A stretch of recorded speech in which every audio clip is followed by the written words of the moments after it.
Welcome to the Connected Leaders Academy virtual conference designed to reshape your vision of transformation. As we navigate the evolving business landscape, our speakers will unveil innovative strategies to manage and initiate change. Prepare to adapt, innovate, and lead, ensuring your role as a catalyst in this transformative era.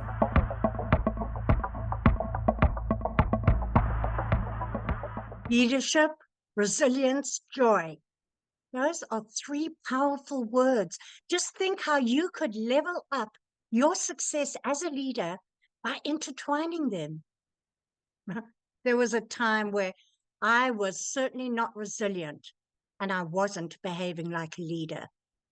You might notice that I said behaving like a leader because we're actually all leaders. We're leading people in one direction or another just by the impression we leave on them. So the question is, how are we going to empower that leadership for maximum positive impact? It wasn't so long ago that I found myself in one of the most challenging seasons of my life. It was like trying to steer a ship through a hurricane while juggling these huge, big flaming torches. Only one thing, I wasn't juggling anything. I was strapped into a wheelchair, unable to do anything.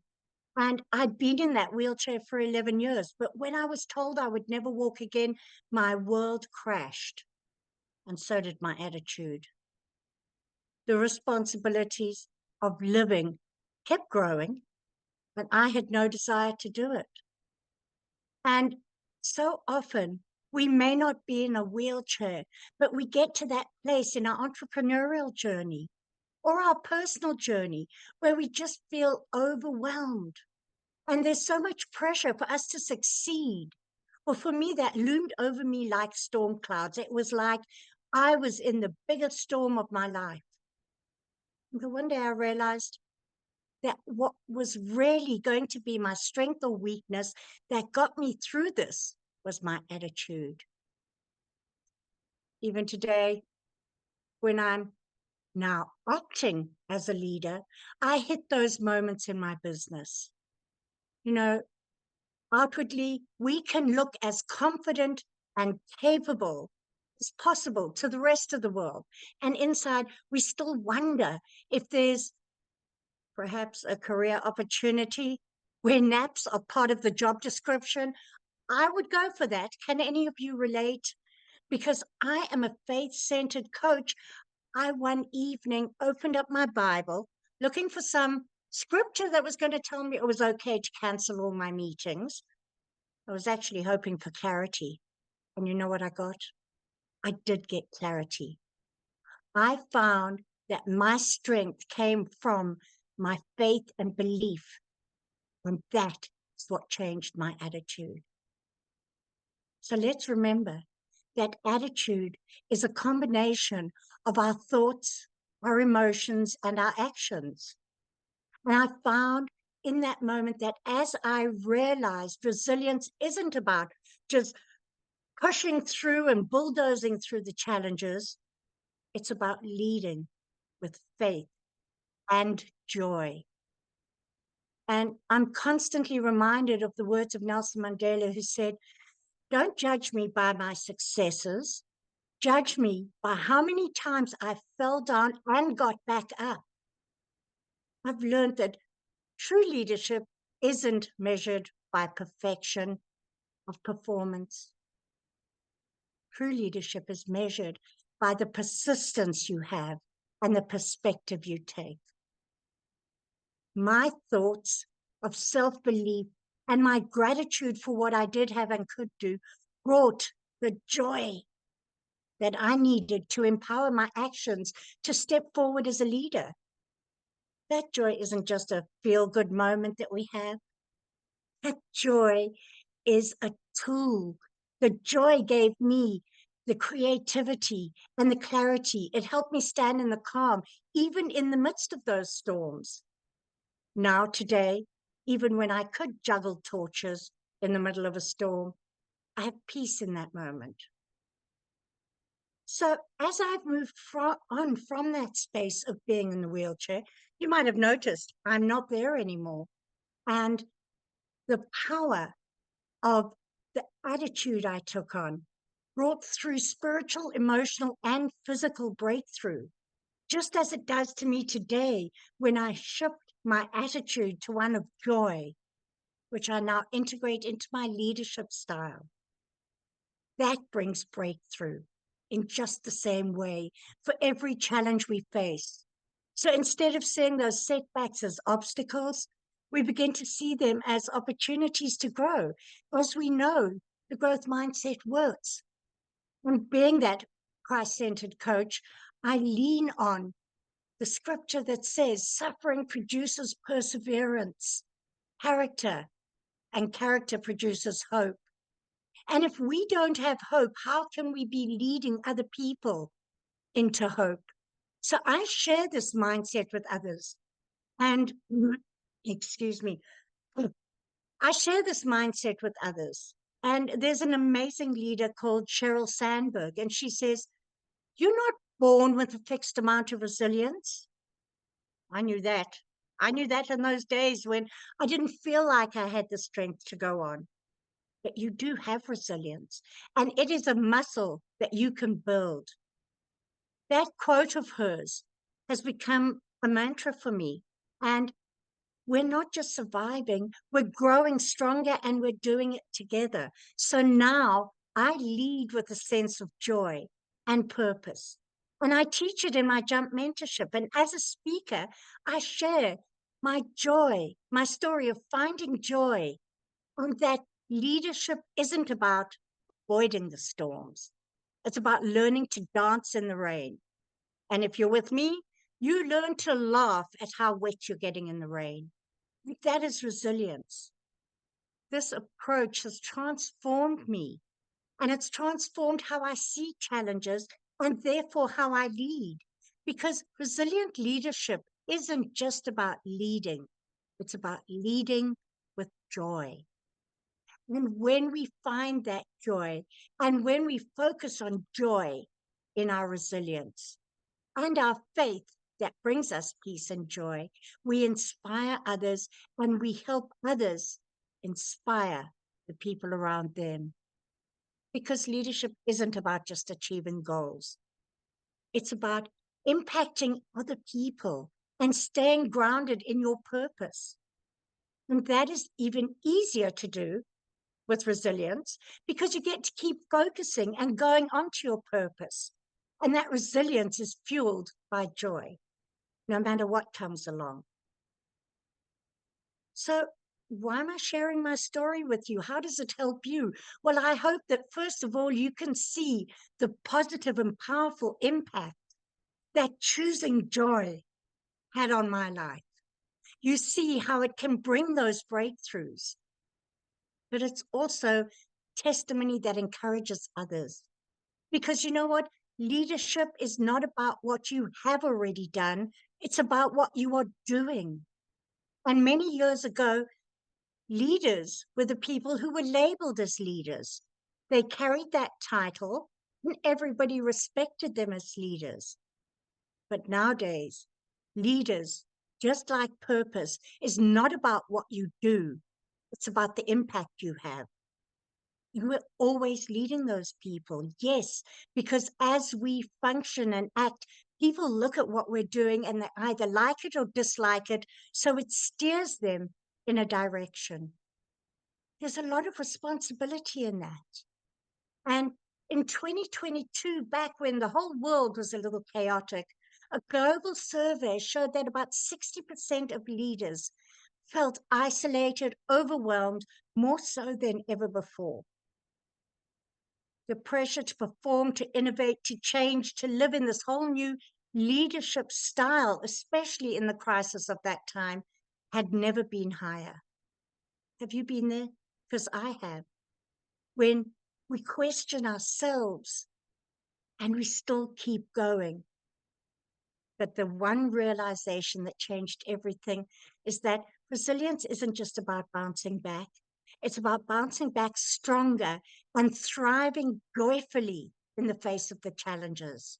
And that leadership today demands more than just skills. It requires that resilient spirit, because without it, we just keep going and we become weary and worn. Resilience isn't just something that we get to fall back on and get to declare. Resilience is positive and powerful way that we behave.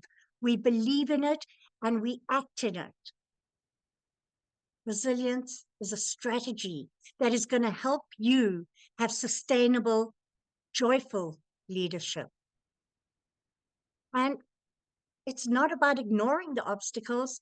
It's about overcoming the obstacles, growing stronger through them, while staying true to our core values and our focus. Even under pressure, we get to stay focused. And we get to learn to pivot when things go wrong, not to be defeated. And that requires all of that emotional regulation, getting those emotions in control so that you don't become overwhelmed. And with that, you find the peace and the joy. And if you are not staying ahead of the game with everything that's going on, you lose your joy while you're racing to catch up with everything and everyone.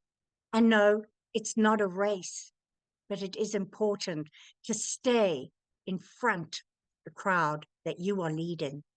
Otherwise, you're no longer leaving. So stay true to your core values and incorporate joy. Because when you have the joy, you just have that extra energy to stay resilient towards your why. Joy comes from knowing you're getting closer to your why.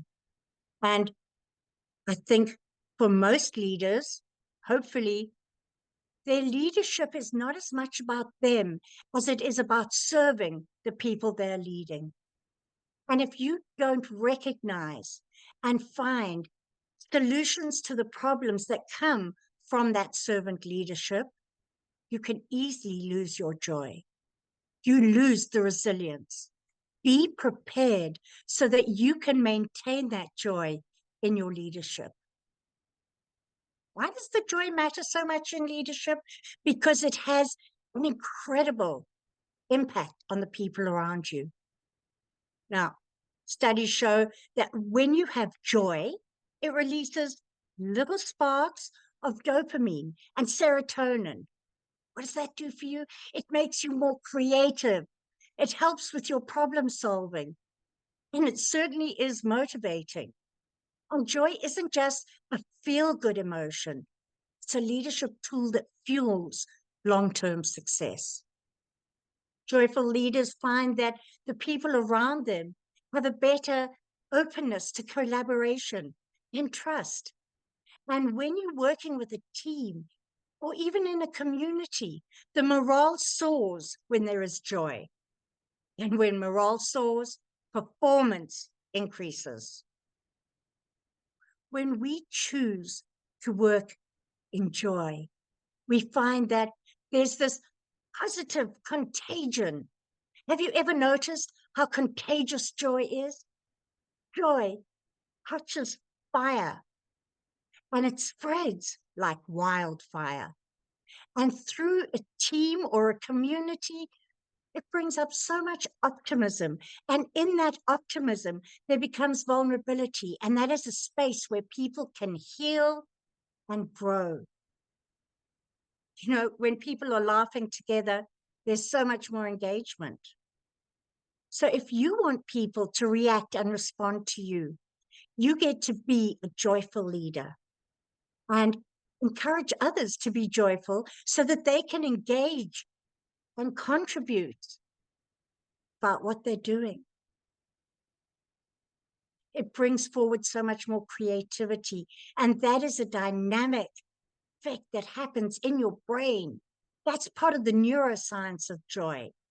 And individual people begin to explore new ideas without as much fear of failure.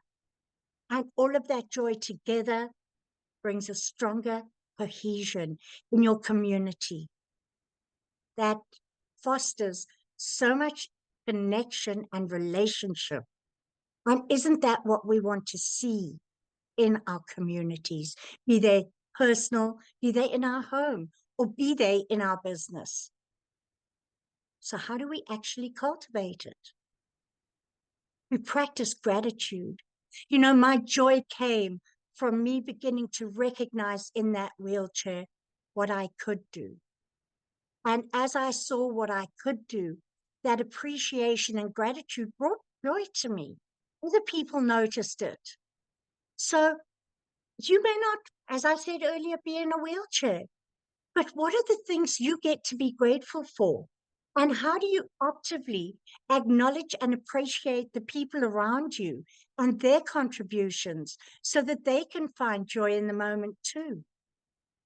And along with that, we get to begin to celebrate the successes and recognize not only just our own achievements, but the achievements of others. And that promotes positive interaction. It is so important, particularly when we're talking about joy, to lean into authenticity. Be genuine. You know, if you focus too strongly on being happy, it is said that that leads to unhappiness, because this is not something you can measure. So be genuine about expressing your own positive emotions and enthusiasm. And stay focused on your purpose, because as the team or people around you align with your goals, that inspires joy and motivation. It undermines trust when you lose that authenticity. But don't forget that every person expresses and experiences joy in a different way. So there may be challenges that you need to address without smothering people with your joy. Be mindful of those individual needs and preferences so that you don't overwhelm people. When we combine this joy and resilience, it fuels our next level growth. Don't you want that? Don't you want to be rushing forward? But there are days when you may not have the joy. So we get to reframe how we see things, and we get to see challenges as opportunities. So what do? We actually lean on our belief, our faith. And your faith may be different to mine, but you have a core belief that you get to lean into and you get to infuse into what you do. I do it in my jump mentorship, joyfully unleashing a more powerful purpose. We all have a purpose. And when I get stuck, I have two go-tos. The one is where I find the layout of the basis for my faith, the Bible. You may not have that. And the second is that I have my amazing friend called the Joy Junk, the Jibber. I have a jibber. Do you have something you can turn to make you laugh when things are crazy? I have this little doll. Pick him up and it changes my focus. It gives me the power of the pause. So I encourage you and I ask you, what steps are you going to lead with so that you can include joy and resilience in your life, in your leadership for next level success? You want to create a lasting impact. When you cultivate your leadership and your organization and your community into a space that incorporates joy, it becomes the key to it being long-lasting and thriving, regardless of the season or the challenge. So as you leave today, I want you to have a look at your leadership journey. How are you going to embrace resilience anchored in joy to inspire others, to drive meaningful success to them and for you? Because resilience and joy are not luxury. They are the foundation of next level success. And your next level of leadership access and success is waiting. It's just waiting for you. So let your joy fuel that resilience. And let that resilience propel your impact. Let's lead with strength, clarity, and of course, a little laughter. Because even those most serious moments, there's always a room for joy, or at least better snacks at the meetings. So I want you to remember, as Nelson Mandela said, resilience is about how you rise, not how you fall. And as Shirley Sandberg reminded us, resilience is a skill you can grow. Let's embrace joy. It's our secret weapon for resilience. Choose joy, lead with purpose, and watch the transformation of your leadership and your life. I've seen the transformation in my own life. I'm inspired as I see other people transform their leadership from a series of events and tasks to a passion that they are achieving through the power of joy. So again, I ask you, how are you going to incorporate joy in your leadership? How are you going to let it heal you and those around you? I did. And yet every day I have to intentionally choose the joy, because it's not a piece of clothing you put on and stays on until you take it off. There are circumstances that cloud that joy, but nothing can steal your joy. I have an acronym for joy.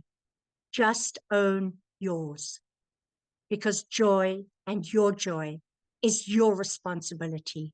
You cannot hand that off to anybody else. You get to choose joy by choosing how you respond to people, circumstances, and especially these storms. And you do that by equipping yourself and allowing yourself to pivot, change, and continue with self-belief. Thank you so much for being here with me today. And I hope you have had a blast and laughed a little and found some joy.